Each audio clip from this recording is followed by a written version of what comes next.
Hi there, I'm Amy Clark, Library IT at the Spencer Public Library in Spencer, Iowa.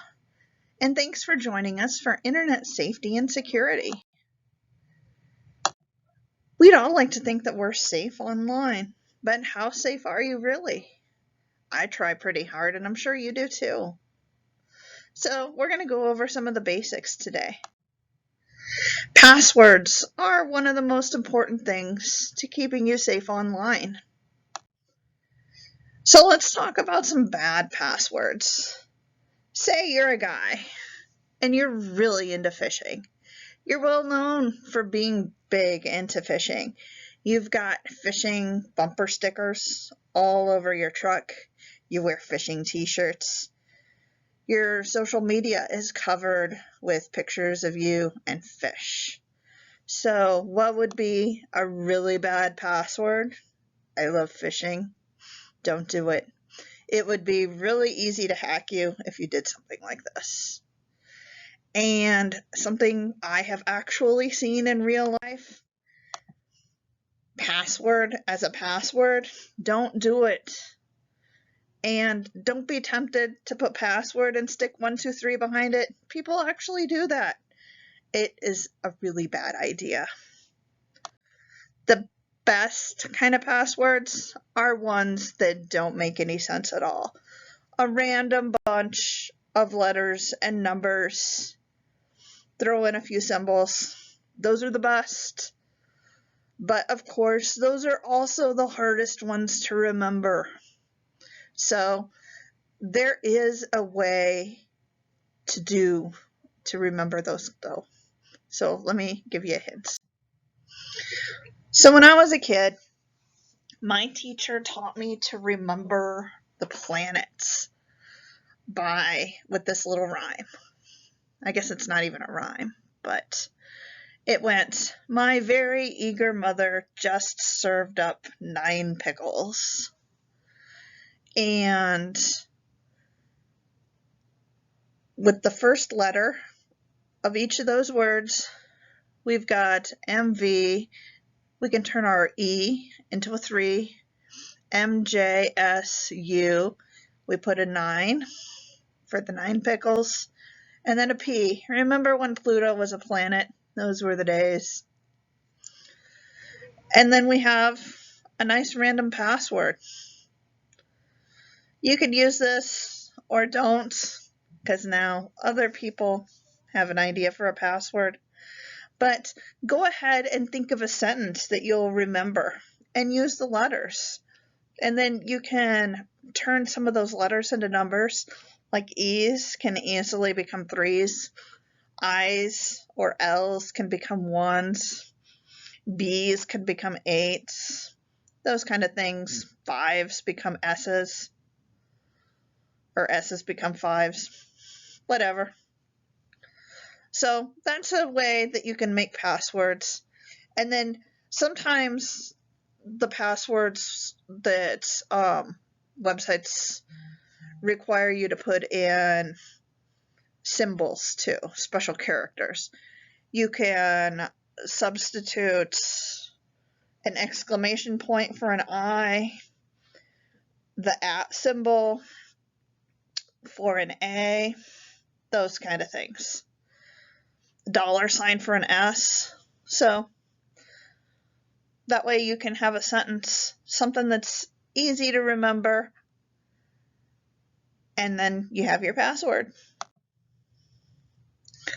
So a lot of websites, like a banking website, for example, it will ask you security questions like your mother's maiden name, what high school you went to, what was your first car. Unfortunately, those are things that are easy to look up for somebody. Like, I can find out your mother's maiden name by going through obituary records or genealogy records, which are very easily accessible online. I can also figure out what high school you went to by going through census records and guessing by where you lived.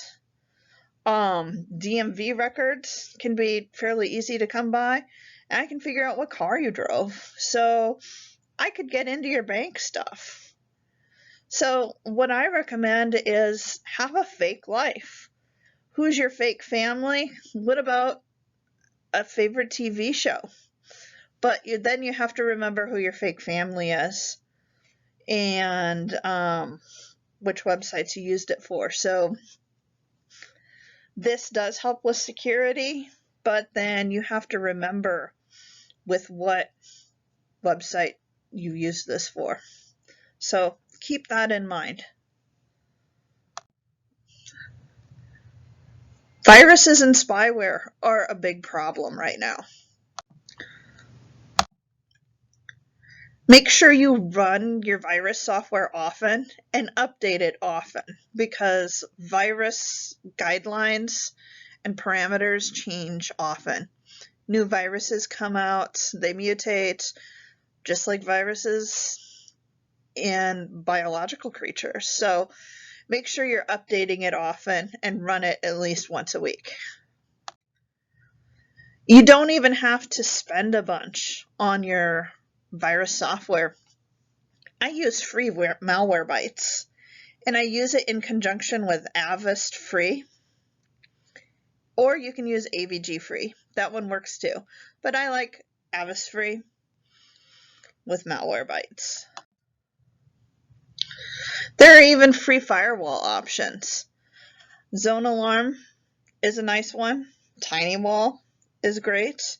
And with the regular Microsoft versions that are out now, the standard firewall that comes with it is more than adequate. Most importantly, read what you're looking at. Don't just click on things, because that's how people get into trouble, is by clicking without looking to see what you're clicking. Scareware and ransomware are some of the ways that people get into trouble. Scareware will often look like you're surfing around and then something will pop up that looks like your computer is infected with something nasty. And it'll look like your virus protection is popping up. And it'll say, like, remove all. But this is actually the way the virus gets into your computer. So if this happens while you're looking at a website, what I recommend is immediately just turning off your computer, unplugging it from the internet, letting it sit for a few minutes, and then turning it back on with it unplugged from the internet. And then run your virus software.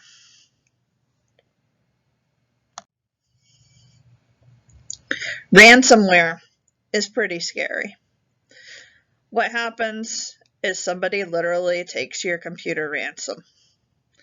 Now, there's a couple of main types that the average citizen gets attacked with.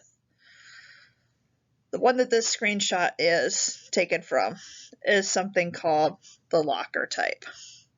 And what this does is it locks the computer, and you can't get into it at all. And it'll accuse you of doing something terrible. It'll say that it's from the Department of Justice, the FBI, the IRS, the police, or something. And then it'll tell you that you can get your computer back by paying a fine of a couple $100 or something. It's recommended not to do it. It'll just encourage the hackers of doing it more. Unplug your computer from the internet, and I'll tell you where you can go for help in just a moment. Another type of ransomware is called crypto. And what they do is they encrypt your files. With this kind, you can often get into your files and kind of look at them, but they're encrypted. And basically, they'll say, if you don't pay us, your files will be deleted. And, I understand, a lot of people have precious photos and legal documents, important documents that you can't have deleted. And it's tempting to pay them to not have them destroyed. And, I'm not going to judge if you need to have those saved. But there are tools that you can possibly get your computer back. There's a website called No More Ransom, and it's www.nomoreransom.org. And they have some tools to help you identify what type of ransomware has taken over your computer and how to remove it. And again, if you have ransomware on your computer, unplug it from the internet so that it's not going to affect anything else on your network, and use another machine, preferably on another network, to go to this website and use some of their tools to identify what's going on with your machine. A lot of times you'll go to a website and you'll see something like this. You win, click here. It looks like a fun game. Are you going to win money? I don't know. Don't click here. Please don't. Just don't ever click here. You're not going to win money. You're probably just going to infect your computer with a bunch of viruses. You're going to get Trojans, worms, ransomware. Don't click on this stuff. This is bad news. In your email, this is a way that a lot of viruses get downloaded. So be careful with what you click on, especially if it's from somebody you don't know. And honestly, you have to be careful even if it's from somebody you do know, because a lot of times emails are getting spoofed from people that you do know, and it'll look like it's from somebody you know. It'll have a link in it, and it'll look like something that you might want to click on, but just be really careful. A lot of those look like, hey, I saw this picture of you. Click here. Don't do it. Just be very careful of what comes in your email. All of us get spam. It will say something like, buy this, buy these medications, buy this, buy that. Fortunately, a lot of the emails nowadays, especially Gmail, Hotmail, are pretty good about filtering the spam into the spam folder. But unfortunately, sometimes the emails that we do want go into the spam folder, and the emails we don't want come into our inbox. But emails come a long way since the old days, so it's getting better. These are examples of things that I found in my spam folder. I'm sure all of us have gotten the Nigerian print scam. This one's a Syrian millionaire that wants me to invest with him. No, thank you. And these are always too good to be true. So if it feels like it's too good to be true, I'm sure it is. So don't send money. Another thing that the scammers will try to get you with is they'll send you what's called a phishing email. It's phishing spelled Phishing. And what they're trying to do is trick you into entering your information so that they can steal it. and they'll send you an email that looks like a legitimate business, but they're not. So you'll get these emails that say, reset your password. And it's not really from them. It's a random place that's trying to trick you into doing it. I get these all the time. I even get them from businesses that I have never had an account with. And they're sending these out randomly, and they get people that they fool. And if you get these, just delete them.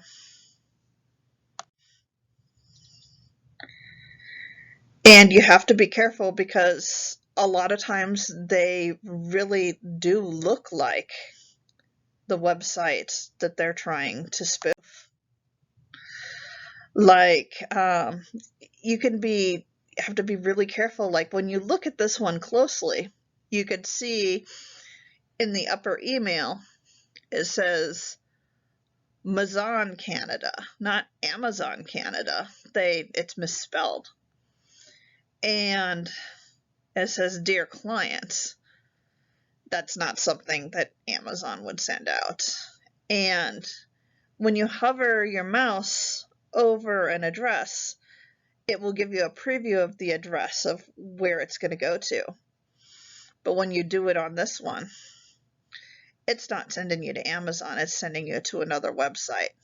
So this was an email from a place that is trying to steal your information.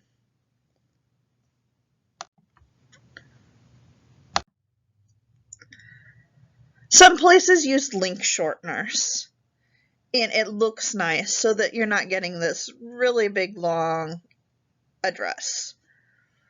One of the advantages of the big long address is it gives you kind of breadcrumbs to tell you where it's going. Like, we can tell this is a news website and it's about an article about a chicken stuck in a tree. Or we've got this little link. Now we can tell about the upper one that it's on a news site and it's about a chicken stuck in a tree. But this one down here, we don't know where it goes. Now, some legitimate businesses use link shorteners, and link shorteners are okay. But you need to make sure that the links that you're getting that are shortened are from people that you know and places that you trust. So be careful when you're clicking on a shortened link that it is from somebody that you trust, because this is a way that somebody can send you to an illegitimate site that you may download something that you don't want to. Shopping. Shopping online is fun, and you can get all sorts of good stuff, all sorts of good deals, things that aren't available where you may live. But you have to be careful to make sure that your information isn't stolen. One of the things that you want to look for is in the address of the site. Does it have HTTP or HTTPS? The S means secure. If it doesn't have an S on it, it means it's not a secure site. And if it's just a website that you're reading, that's fine. Like, the library website doesn't have an S on it, but we're not selling anything directly on the website, so that's fine. Another thing to look for is this little padlock symbol in the address bar. And depending on your browser, it might be at the front or at the end of the address bar. And if you click on it, it's going to give you more information about the security certificates, when this business obtained the security certificate and when it expires, and which company issued the certificates. And here's an example: VeriSign RSA Data Security, Thought, GeoTrust, GoDaddy, Komodo. Those are some of the companies that issue the security certificates. Social media is a place that you have to consider internet safety. There are a lot of scams on social media. There's a lot of phishing attempts on social media. And there's a lot of people impersonating other people on social media. So you just have to be careful there. Something to consider when you're on social media, be considerate of others, just so, maybe others don't dogpile on you. I've seen, pack mentality happen and other people getting their personal information getting leaked on social media. So don't be a jerk, play nice, and, try not to anger the masses. Your profile on social media. You want to be careful with what you share. And one of the things you can do, like on Facebook, is there's a little drop-down menu when you're making your status post.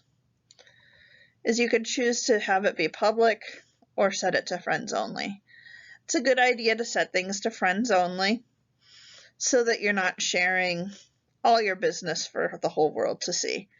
Because if you set it to public, everyone that's on Facebook, or heck, anybody that just stumbles across Facebook and isn't even a member, can see what you post. We all know about fake news. And fake news is a problem on multiple levels. Not only is misinformation being spread, but also the websites themselves can be a security concern because they oftentimes have less quality for their ad revenue and are more prone to have